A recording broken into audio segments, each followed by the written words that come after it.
Hey everybody, this is the intro video for the CPL Bomb Pop Bash. The reason I'm doing this is because the most annoying part of our special events is when we have to get everyone together and they listen to me talk for 10 minutes. So let's knock that out now so you can watch it at your own pace and we can all start on the same page at the event in a couple weeks. First off, I do want to thank the other director, Craig Spooner, is the other man in charge behind the scenes of CPL. So special thanks to Craig on helping support the event and get us all ready for all the fun I hope that you're going to come and have with us. Okay, so a couple things. When we start the tournament, you're going to start off with $10K in chips, but your $30 buy-in actually gets you $25K in chips. Your starting stack, which this doesn't actually represent a starting stack, but it comes with 2 of these red chips. So these red chips are the auto rebuys that come along with your buy-in, as I already said. And what happens is during the first 7 levels of the event, if you go broke and you bust, you'll turn one of these in and you get another 7.5K. And then if you go broke again, you get another 7.5K, and then you're broke and go home. But so you've got these automatic rebuys that are there to protect you. Now, I mentioned level 7, so if we get to level 8 and you have one or both of your red chips left, then we just turn those in for the 7.5K, and then the rebuy part is over. So everyone gets access to their 25K no matter what, but in case you make bad bomb pot decisions, you can turn your reds in for your 7.5K twice, for a total of 25K. One of the things we're doing for this event is you're going to have an all-time dealer at your table. We've never done that before, but the reason that we've decided to have directors deal each table is because there's a lot of moving parts. The games switch every blind, or every time the blind's raised. The dealing out of the bomb pots with the burns is a little different than what you might be used to dealing your own home game on your own. And then the split pot, right? Almost every single hand is a split pot. So if we're passing the deck around and a different person's in charge of splitting it up, some people will be much faster than others, and it could potentially be annoying. So what we've done is we've assigned all-time dealers. Now there'll be a button, all right? The dealer button still slides around. It's normal standard tournament poker, but you will have the CPL directors just getting the game going, and it will make every hand at each table be uniform, which I promise will annoy you far less than someone that's brand new to maybe this type of format, to having to deal and figure it out.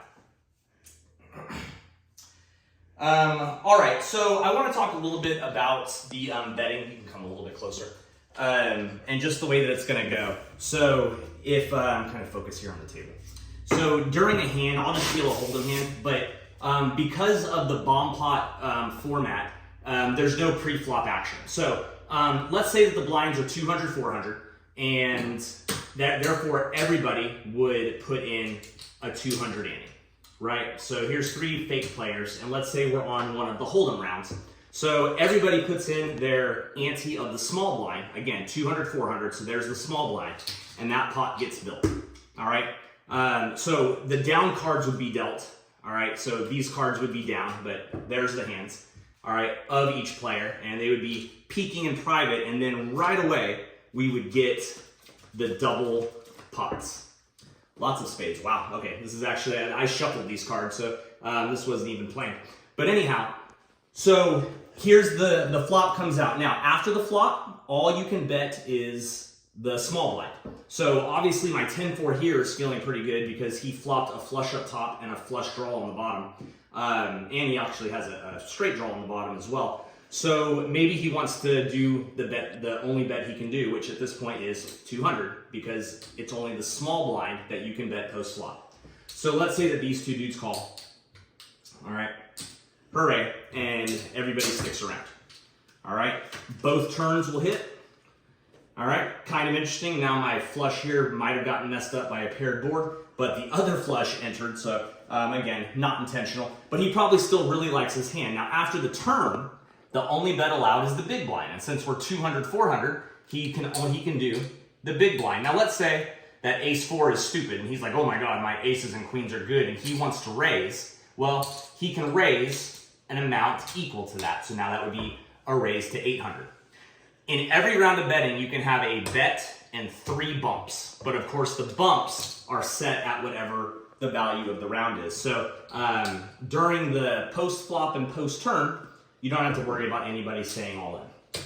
All right, so let's say that everybody called. These chips don't have to be right, whatever. And we go to the river. All right, and now it's no limit. All right, so at every hand, once the river hits, it's no limit. Now remember, it's a split pot game. So let's say he says all in, and the ace four says I have aces on both boards, and the king deuce is like my hand is terrible, so he's gonna fold. All right, and then we take a look at who wins what and split if necessary. So the 10-4 is gonna win both pots here. It looks like 'cause he's got flush. But of course, and that means he would win the whole pot. But most of the time it will be a split pot. Your single dealer will chop the pot into the 2 piles and give it out. I do want to mention that it's possible for a player to get quartered, right? What that means is that one player has the top board and 2 players tied on the bottom board, in which case one player would win half the pot and the other 2 players that are left would split the other half. Again, your dealer is going to be totally in charge of making sure that happens. You can ask questions, but we've got it all under control, well trained on letting the split pots, no matter how it happens, be totally accurate.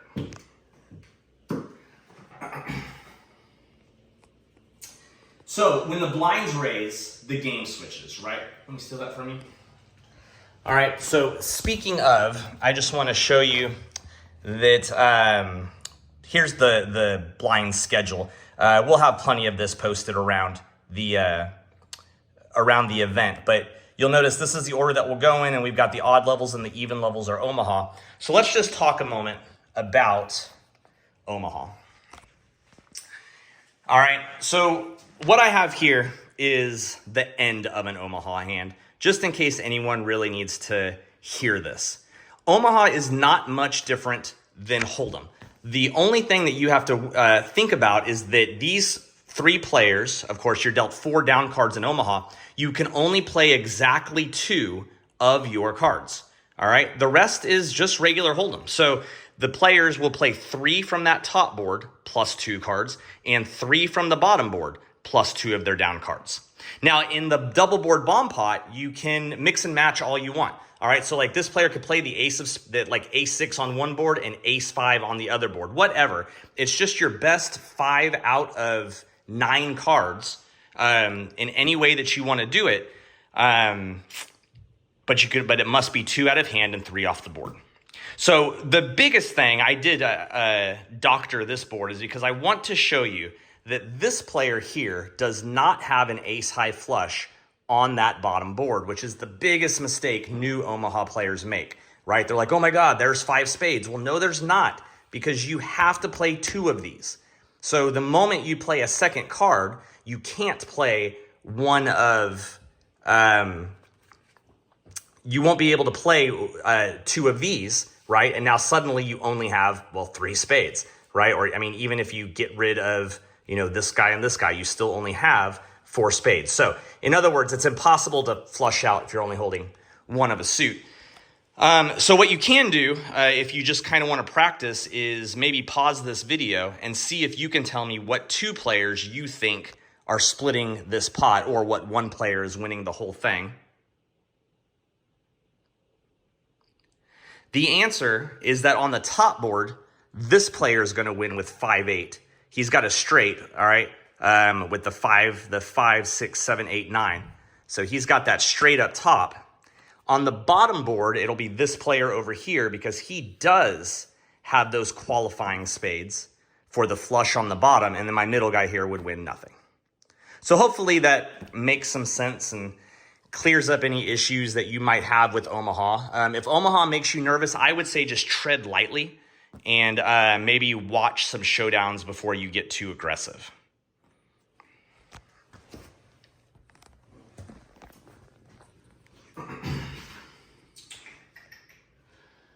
I want to mention that it's important that cards speak. That's going to be a big deal during this, especially during the Omaha, because if 5 players go to showdown, there's the 2 boards and then there's everybody's cards. So there's so much to look at. So I want to talk about when cards speak and when they don't.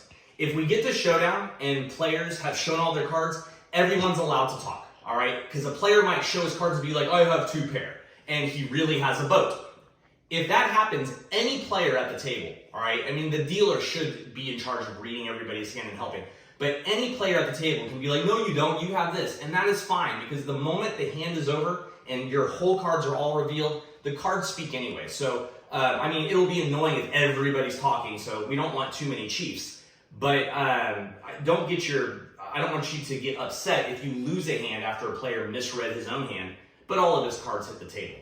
Here's what we do need to avoid.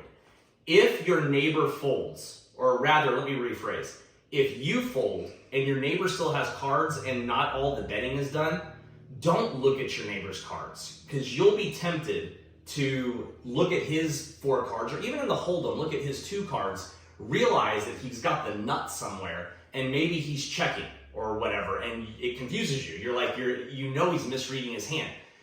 You can't say anything. I mean, really, the rule is don't look at someone's down cards. But there's so many cards and players that might be slightly new to this that if you catch a glimpse of what someone's holding before showdown, you've got to stay quiet, because even if they fold their cards or whatever, you can't yell at them that they folded such a great hand just because they didn't realize it. That's on the player. So those are 2 different situations. So just don't look at cards that have not purposely been revealed. Okay, and then I've got my true for all tournaments things, but it's still important to hear about if you haven't played in a tournament for a while. First off, a lot of the players that are playing in this tournament are old CPL members from League. They're very well rehearsed just in general poker rules. So if you do something and a neighbor's like, no, you can't do that, or you owe more chips since you did that, don't get offended. We just try to play the best Vegas tournament poker we can. And some people are just, again, really well rehearsed in this. There's no string betting. All right, so a string bet, what that means is if you're wanting to bet 1,200, all right, okay, let's just use the blues. If you're wanting to bet 800, you can't throw 4 in and then go back and get 4 more. That's a string bet. That's considered 2 forward motions. All right, so everything has to be put into 1 motion. If you're worried about string betting or you've been bad about it in the past, just say what you're gonna do before you do it. Verbal is binding in poker, so you can say, I bet 800 or raise to 800, whatever you're doing, and then you can throw them in 1 at a time at that point and get up to the 800 because you announced what you were gonna do before you did it. So it's a lot safer to speak before you act, because when you start moving your hands around, if you're not careful, then one of the other players might make you bid or bet less or more than you meant to. We have an overchip rule. What that means is that if we have 2 players here, all right, player 1 and player 2, and this player bets 200, and this player throws in this $1,000 chip without saying anything, that is a call. You have not raised to 1,000. It's called the single overchip rule. Now, if he bets 200 and you throw out 2 chips, a 1,000 and a 100, that's a raise to 1,100. All right. Or if you grab your 1 overchip and say raise and then throw it out, that's a raise to 1,000. But again, if someone makes a bet and you throw a single overchip out without announcing anything, automatically a call, and we won't let you change it. The betting line on this table is a real betting line. If you're put on one of the exterior tables, it'll be random seating, then there won't be a betting line, and this next part won't matter as much, but this is the final table, so it's important that you know this. The way that this betting line works is it doesn't matter for cards, but it does matter for chips. So one of the things that I want to demonstrate is that the line goes infinitely up and down, but the chip has to hit the felt. So what that means is that if you take a whole stack and you hover over the line like this and hover back without dropping a chip, then nothing happens. Don't do it just to be a jerk, but nothing happens. But here's what a lot of players do. Let's say the bet is 200 and you take this stack and you go over the line and you drop those 200. You've bet all of that. So don't do that because it will really upset you. So the safe thing to do is to always take the right amount of chips and then throw those out, but don't have a stack out and let part of it slide off. Other than that, chips that do accidentally cross the line will be committed, all right? So just be very wary of that betting line. The only times you can't accidentally bet, you can't post a blind. So if you don't have cards, it's in between hands, you can't mess up the bet. But if you mispost a blind, like you thought you throw out 800 because you thought it was up to 800, but we were still at 200, 400, we'll let you take it back. But anyway, we try to be as nice as we can about that, but there are, we don't want to allow players the chance to angle on a hand. I think that's about it. I don't want to keep you much longer than I have to. We're really excited to have you come play in the Bomb Pop Bash, and I hope you have a good time. I'll take that back from you. Last thing I just want to show y'all is, I don't get to show this off very often, but we have our CPL Wall of Fame hanging out in our poker room. So just an extra special shout out to the league members that were fantastic when we were still going at that. See y'all soon, December 2nd, baby.